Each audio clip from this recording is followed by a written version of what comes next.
ఒక్కటండి, ఇప్పుడు నియంత్రణ అంటారు. అసలు ఆ నియంత్రణ అనేది ఎవరికి ఉంటుంది? నిజంగానే నేను ఒక్క మాటలో చెప్తా, ఆయన ఉద్దేశంలో మెయిన్ స్ట్రీమ్కి ఉంటుంది. డిజిటల్ మీడియా ప్లాట్ఫామ్కి ఎప్పటికీ ఉండొద్దనే అంటారు. ఏ టైప్ నియంత్రణ కావాలి? ఇవాళ రేవంత్ రెడ్డికి ఉన్నంత ఉలుకు భయము ఏంటి చెప్పనా? మెయిన్ స్ట్రీమ్ మీడియాలో ఏ జర్నలిస్టో లేకపోతే రిపోర్టరో ఎవరో సదర్ పర్సన్ జాయిన్ అయితే ఒక బీట్ ఇస్తారో ఆ బీట్ చూసుకొని వెళ్ళిపోతాడు. కానీ ఈరోజు ఆ బీట్ చూడాల్సిన బాధ్యత లేకో ఇంకోటి ఏం లేదు కదా. డిజిటల్ మీడియా ప్లాట్ఫామ్ పెట్టుకున్న వాళ్ళు కావచ్చు, ఆ డిజిటల్ మీడియా ప్లాట్ఫామ్లో పనిచేస్తున్న వాళ్ళు ఈరోజు మెయిన్ స్ట్రీమ్ మీడియాలో ఏ వార్తనైనా ఇచ్చామా పోయామన్న లెవెల్లో ఉంటుండొచ్చు. కానీ ఈరోజు బయట పెట్టే చిన్న అంశం, ఈరోజు రేవంత్ రెడ్డి అనే వ్యక్తి గిన్నిసార్లు ఢిల్లీకి పోయిండు, ఏం తెచ్చిండు అనే వార్త ఎక్కడుంది? సోషల్ మీడియాలో ఉంది. అలా ఎన్నో చెప్పుకోవచ్చు. ఎగ్జాంపుల్ చెప్తున్నా, 100 ఉంటాయో 1000 ఉంటాయో లక్షలు ఉంటాయో చిన్న మైన్యూట్ అంశాలని బయటికి తీసుకున్న నేపథ్యము అది. ఆయన దృష్టిలో నియంత్రణ అంటే అదే, అంతకు మించి ఏముంటుంది? ఇంకా నియంత్రణ. రెండోది, ఎవరు జర్నలిస్టులు ఎవరు గారు, ఈ అంశం పైన కూడా ఇది మూడోసారి రేవంత్ రెడ్డి మాట్లాడింది. ఒకటి ఫస్ట్ టైం ఎప్పుడు మాట్లాడింది? ఆల్మోస్ట్ నాకు తెలిసైతే మా ఇద్దరి మీద మేము కొండారెడ్డి పెళ్లిలో పోయినప్పుడు దాడి జరిగినప్పుడు బీఆర్ఎస్ వర్సెస్ కాంగ్రెస్ కార్యకర్తల మధ్య జరిగింది అనేది ఒక మాటల దాడి మొదలుపెట్టారు. దాని తర్వాత ఏమన్నారు? పెయిడ్ ఆర్టిస్టులు అన్నారు. ఇక ఏం చేయాలి? నమ్ముతలేరు. నమ్మనప్పుడు ఏం చేయాలి? ఈ రకంగానే మాట్లాడదు. రెండోసారి ఎక్కడ మాట్లాడారు? సరే, సీనియర్ జర్నలిస్ట్ రేవతి కావచ్చు, యూట్యూబర్ తన్వినే అంట నేను. ఓకే, ఈ ఇద్దరు తీసుకుపోయి జైల్లో పెట్టినప్పుడు ఏం మాట్లాడిండు? సో మళ్ళీ సేమ్ ఎవరు జర్నలిస్టులు ఎవరు గారు, సరే ఆ గుడ్డలు కూడా తీసుకొడతారు, అదని పక్కన పెడదాం. ఎప్పుడు మాట్లాడినా కూడా ఎవరు జర్నలిస్టులు అనే క్రైటీరియా వస్తుంది ఇక్కడ.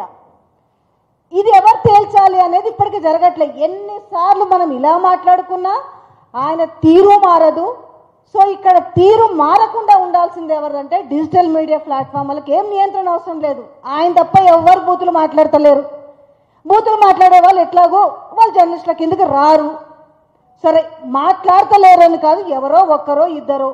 సో కాబట్టి దీనికి నియంత్రణ ఏముంది? ఇంకా నియంత్రణ ఇవాళ సమస్యని బయటికి తీస్తున్న నేపథ్యంలో మారుమూలలో ఎక్కడెక్కడి నుంచో అసలు ఆ సమస్యలు ఇంత దూరం వచ్చి ఈరోజు ప్రభుత్వాన్ని వణికిస్తున్న నేపథ్యం ఉందంటే ఎవరు ఏ రకంగా వెళ్ళి తెస్తున్నారు అనేది కూడా ఆయనకు ఎక్స్పెక్ట్ చేయని పరిణామం.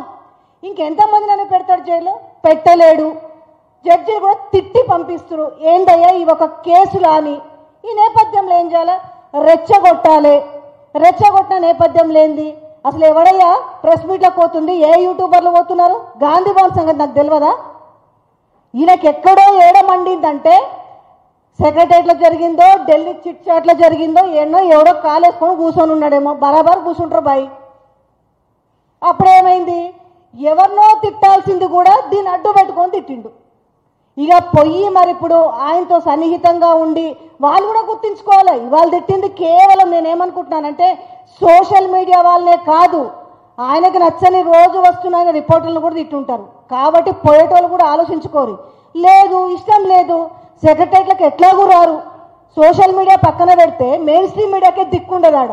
అది తెలియని విషయం కాదు కదా. ఇక్కడ కూర్చురు కదా క్రాంతి గారు లాంటి వాళ్ళకి తెలియదా? మాకు తెలియదా? బీట్లు చూసిన వాళ్ళము. గాంధీ భవన్ పెట్టుకోండి, యూట్యూబర్స్ నాట్ అలౌడ్ అని ఒక బోర్డు పెట్టుకోండి. ఇప్పుడు సపోజ్ మా మిర్రరో లేకపోతే ఆద్యనో ఇంకేదో ఎవరో పోతుంటే వద్దనేసి అనిచి గొడవ చేస్తారు కదా. మీకు లేదు, అనుమతే లేదని, మీకు నచ్చలేదు, పెట్టుకోండి.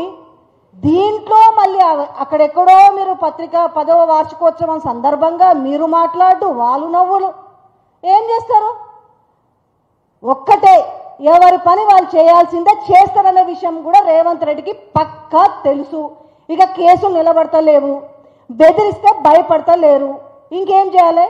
మనం నోటుకొచ్చినట్టు మాట్లాడాలి. ఇవాళ స్వీయ నియంత్రణ ఎవరికన్నా అవసరం ఉందంటే ఇవాళ రాష్ట్ర ముఖ్యమంత్రికి మాత్రమే స్వీయ నియంత్రణ అవసరము. ఆ స్వీయ నియంత్రణ లేకుండా ఇవాళ ఎవ్వరు కూడా వీడియోలు చేస్తలేరు అనేది మాత్రం నా అభిప్రాయం. థ్యాంక్ యూ విజయారెడ్డి గారు. ప్రవీణ్ శంకర్ గారిని ఒక 2 నిమిషాలు, అందరికి ఆకలి అవుతుంది అంటున్నారు, 2 నిమిషాలు, తర్వాత కృష్ణన్న 2 నిమిషాలు మాట్లాడితే ముగించేద్దాం. అందరికీ నమస్తే. నేను ప్రవీణ్ శంకర్.